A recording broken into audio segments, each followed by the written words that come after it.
Hi, welcome to Mississippi Roads. I'm your host, Walt Grayson. We're coming to you from downtown Jackson this week. We're here in honor of the two buildings back behind me. In December of 2017, in honor of the state's bicentennial, Mississippi opened the two museums, the Museum of Mississippi History and the Mississippi Civil Rights Museum. And we're going to take the entire half hour this week, take a look inside.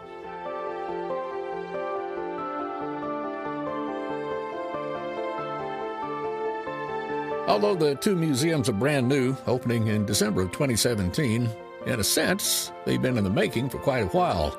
For well over 100 years, you get right down to it, back to the founding of the Mississippi Department of Archives and History, although they had no way of envisioning this way back then. The department was founded in 1902. It's the second oldest state historical agency in the country after Alabama, which was founded in 1901. Both of those agencies, ours and Alabama's, are comprehensive state historical agencies. So we have the Historic Preservation Program, archaeology, a number of museums and historic sites, the archives, which houses all of the records of state government, as well as a huge number of private manuscripts. There was always an understanding that another important aspect of the work that we do is to share these stories, objects, artifacts, and documents with the people to whom they belong. Now, over the years, the artifacts deemed important enough to share have been displayed at various places, on the lower floor of the new Capitol, in the War Memorial Building, and then at the old Capitol for decades. Where most people remember visiting the State History Museum at the old Capitol, and it was housed there until 2005 when Hurricane Katrina tore the roof off the old Capitol. Now that's where the story of this new Museum of Mississippi History really begins, when the old Capitol had to be closed because of damage from Hurricane Katrina in 2005. We started in the mid-90s talking about a new state history museum. And one of the main reasons, well, there were two main reasons. One, the old Capitol could not tell the broad history of the state. There was just not enough room. And the second reason is the museum division does all of the collecting of the three-dimensional items, and we had filled the old Capitol up. We had no more room for expansion.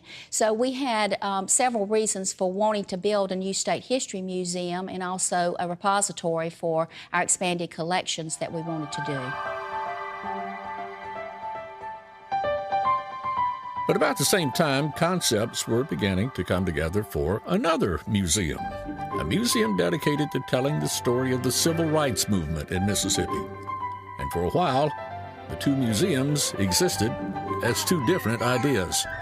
Well, while we were working on the old Capitol, the legislature started doing some investigating about building a feasibility study for building a civil rights museum. In the meantime, Governor Barbour had also put a private commission together to talk about building a private civil rights museum. And that went along for several years. And while we were discussing funding for the new history museum, we also had the idea to talk about perhaps doing those together. So we had Judge Reuben Anderson, who serves on our board, and Governor William Winter talked with Governor Barbour, and Governor Barbour thought that was an excellent idea, and it was definitely a cost-saving measure by building both museums together because we share a lot of the operations.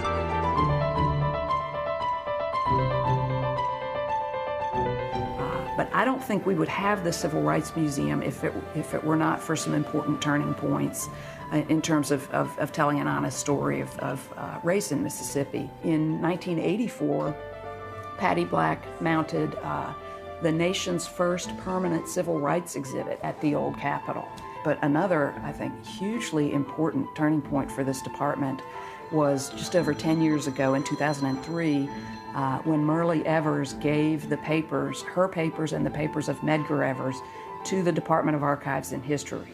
This is one of the most important civil rights archival collections in the country, but it was important to her to have those papers here. They tell the story of what happened in Mississippi, and it was a real show of faith for Mrs. Evers that the department would take good care of these papers, and more important than that, use them well. I think that she had that faith largely through her close friendship with Governor William Winter, who was the president of our board, and I think she had faith in the leadership of the department. Our plan had always been to build the new State History Museum, relocate the artifacts, relocate all of the exhibits, and then we would go back and fully restore the old Capitol into a civics and government museum. But Katrina reversed that. And we were very fortunate that the legislature is very supportive of 100% restoration of the old Capitol. So we did open that up as a Civics and Government Museum in 2009. And of course, people missed the State History Museum, and we began earnestly working towards getting that built as well.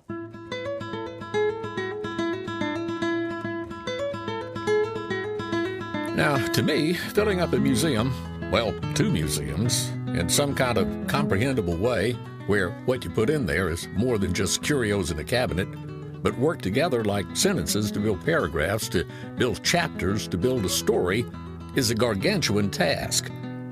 First of all, you have Mississippi's 40,000 square foot attic, so to speak, although it's in the basement, where artifacts and documents that have been collected and donated for over a century are stored. And from that bone pile, just the right items have to be selected to be put on display. And then there's the display. 20,000 square feet, give or take, in each museum. What goes where? And who makes that decision? Well, you know, we have some wonderful people on staff here, and the scholars were amazing, and the companies that were used to do this work. Modern museums today are done with professionals. It is not your cabinet of curiosities and putting some found objects with tiny labels. There are many professionals in this industry that create these spaces for engagement for visitors today. So it really started with experts and scholars and community advisors, so people from the different ethnic groups, from the different regions, from the different experts and their scholarly spots, to come up with a narrative. So there are two museums that share a common lobby, but they're entirely different beyond that, and the layout of each is on purpose, and that layout is a part of the story they each tell.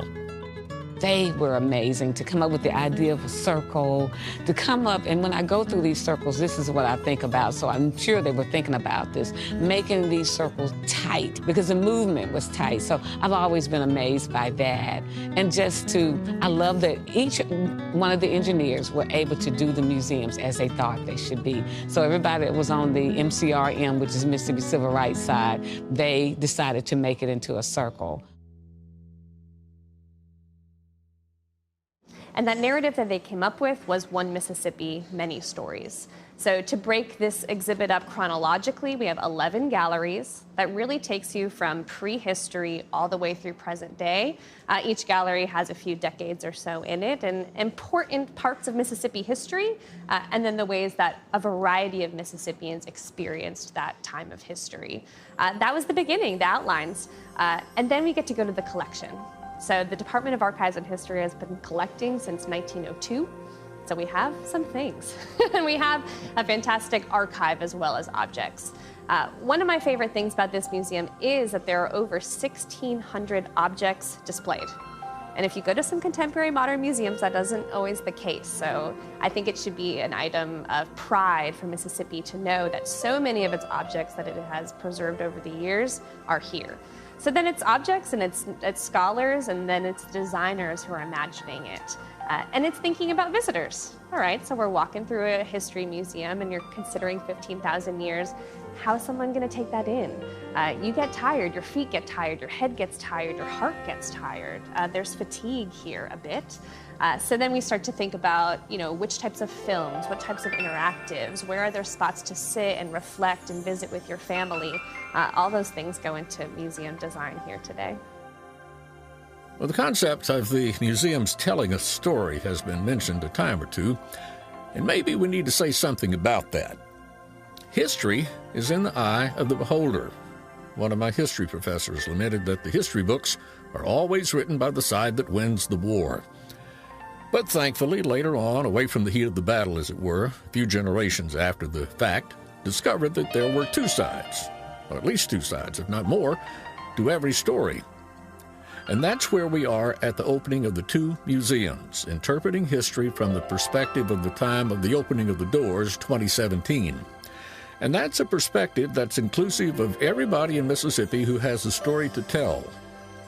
And that reflects the ever-evolving viewpoint and purpose of the Mississippi Department of Archives and History from what it was in the days of its beginnings, 120 years ago, when its mission was a lot more narrow. The state of Mississippi, I think, has evolved a lot over, of course, the 20th century, and the department has been part of that evolution. I think we have a much broader understanding of our mission now than at first. Of course, it was initially it was the Lost Cause era, and the focus was on collecting the history of white men and telling those stories. This is a 2017 interpretation of Mississippi. It's different from the way that our parents and grandparents were able to experience and learn about this state. We're hearing from multiple perspectives. The theme, One Mississippi, Many Stories, many of those are disenfranchised voices that we hadn't heard before. It's enslaved people and Native Americans and women and immigrants.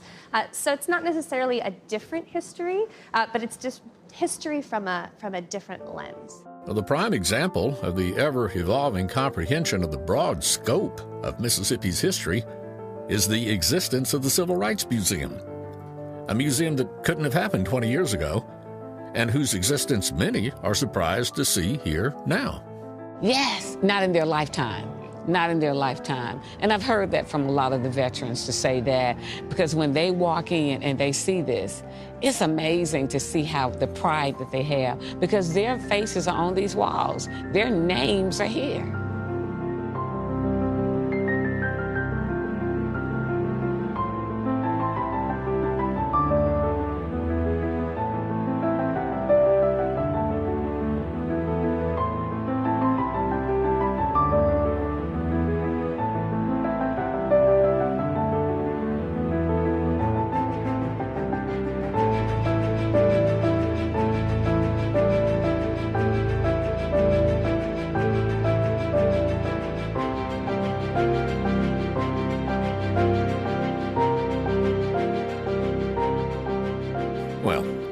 Maybe it's time to take a quick tour of the two museums in the quarter hour we have left in the show. And the place to begin is in the beginning. And for the story of humankind in Mississippi, that beginning was somewhere around 15,000 years ago.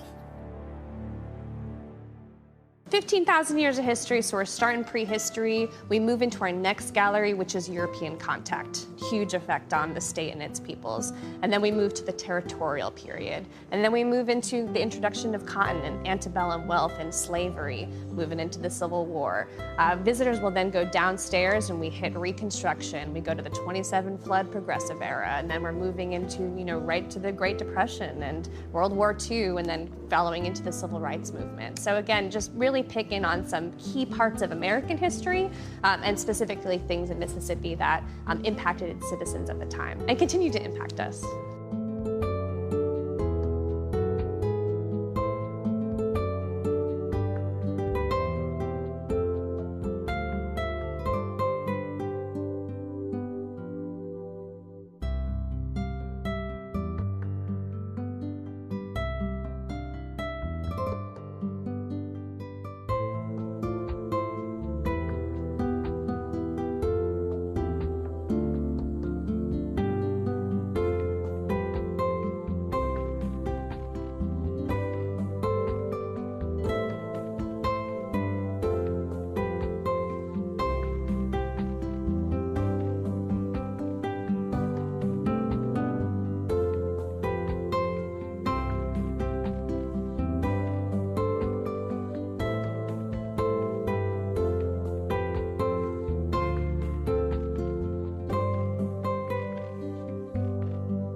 we have some recreations of historic sites here. We have a great juke joint, we have a Mount Locust Inn, we have a home from Turkey Creek, places that people will then want to go and see the historic sites throughout our state.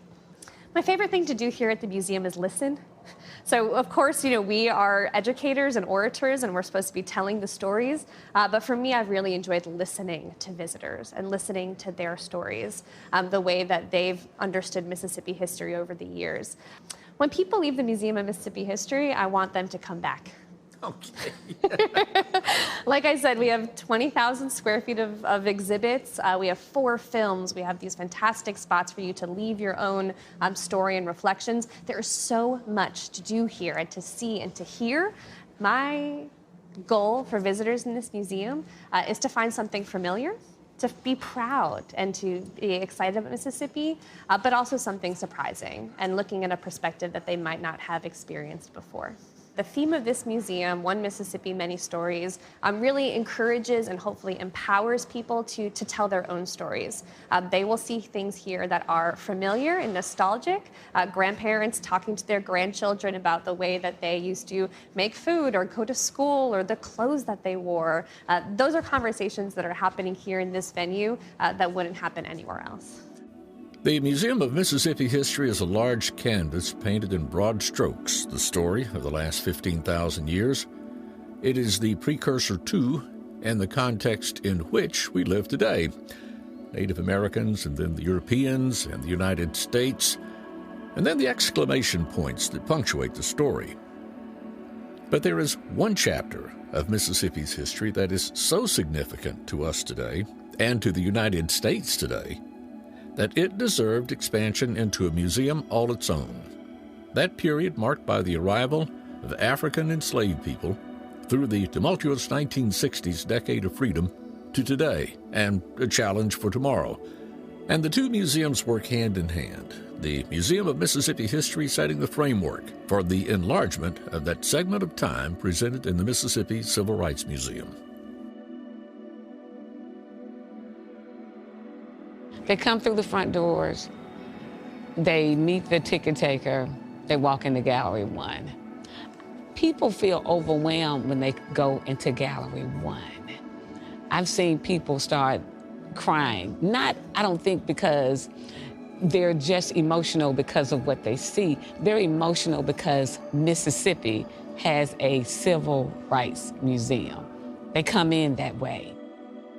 It's a testament that finally we got it right.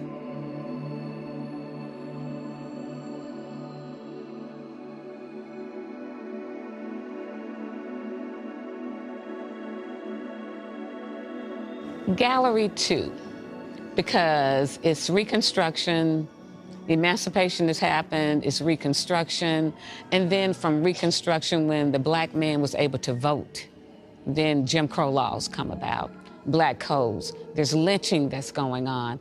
That is very emotional for people because they're looking up, they're looking down, they're looking around, and they're seeing all this hitting them in their face. That's a lot to take in. So for me, Gallery 2 is most poignant because it really sets the tone for civil rights, for human rights.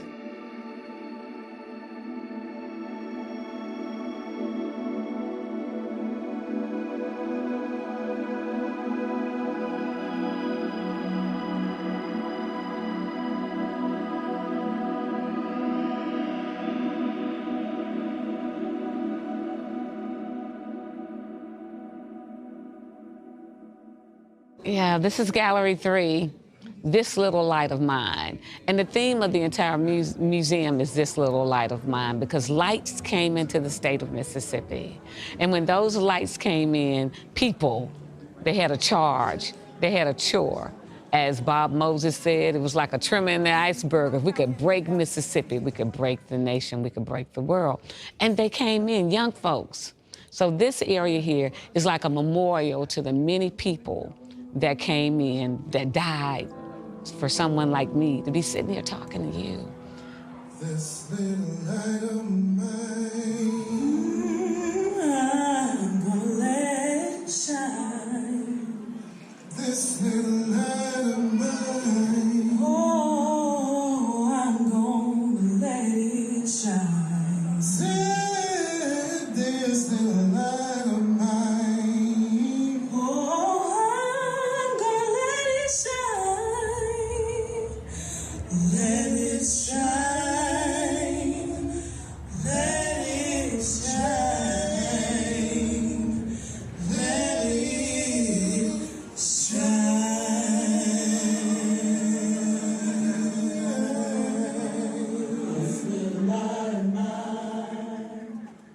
The other 7 galleries of the Mississippi Civil Rights Museum encircle the central This Little Light of Mine, Gallery 3.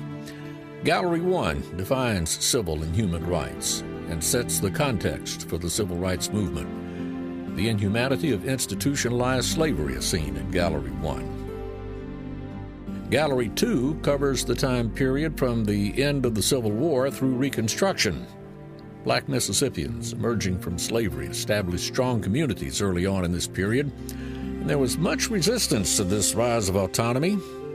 An example of that, 5 monoliths memorializing the names of known lynching victims rise over this gallery. And here is where a break into the light and hope of the central Gallery 3, with its light sculpture and openness and its spirit of community and optimism, is a refreshing contrast to the darkness we just left behind. Gallery 4 focuses on the years 1941 to 1960. Black Mississippians served in World War II to defend freedom, only to come home to a society that restricted theirs. Milestones in the civil rights movement in America are recounted in this gallery, like the 1955 Emmett Till murder that fanned the civil rights movement into flame. Gallery 5 is called a tremor in the iceberg, a phrase coined by activist Bob Moses, with the arrival of a new generation of young people eagerly bringing a fresh urgency to the civil rights movement. Gallery 6, I Question America, takes a microscopic look at the pivotal years of 1963 and 1964. The title of the gallery is a quote by Fannie Lou Hamer that she made on national television as a member of the Freedom Democratic Party at the Democratic National Convention, asking, how can a country that calls itself free allow the conditions that exist here to continue? Gallery 7, Black Empowerment from 1965 to the mid-1970s, urged on by successes like the Voting Rights Act of 1965. A decade that began with freedom riders and sit-ins ended with Head Start programs and blacks serving as members of the state legislature. But among the successes documented here is also the poignant photograph of the sons of murdered black leader Vernon F. Damer Sr., looking at the charred remains of their dad's firebombed house as they wore their military uniforms. And then there's Gallery 8.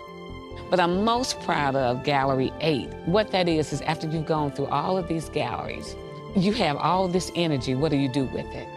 You go into Gallery 8, and that's a charge for you, because now you're saying, where do we go from here? And you're able to look at yourself in the mirror as you're reading these quotes. And that makes you say, okay, I got to do something, because the struggle continues. There are things that are happening that we need to be a part of. If you want to be proud of yourself, you have got to do things you can be proud of. That's Osceola McCarthy, that washerwoman out of Hattiesburg, Mississippi. If you can't use that and walk out of here ready to work, something's the matter. Something's the matter. Well, that's all the time we have for this show. It was a quick half hour because there's so much to see inside Mississippi's 2 museums and a lot for us to be proud of. Schedule your trip soon and leave yourself plenty of time to look around once you get here to see the 2 museums in downtown Jackson. And if you'd like information about anything you've seen in the show, you can contact us at mpbonline.org/Mississippi Roads. And while you're at your computer, make sure you like our Mississippi Public Broadcasting Facebook page. Till next time, I'm Walt Grayson. I'll be seeing you on Mississippi Roads.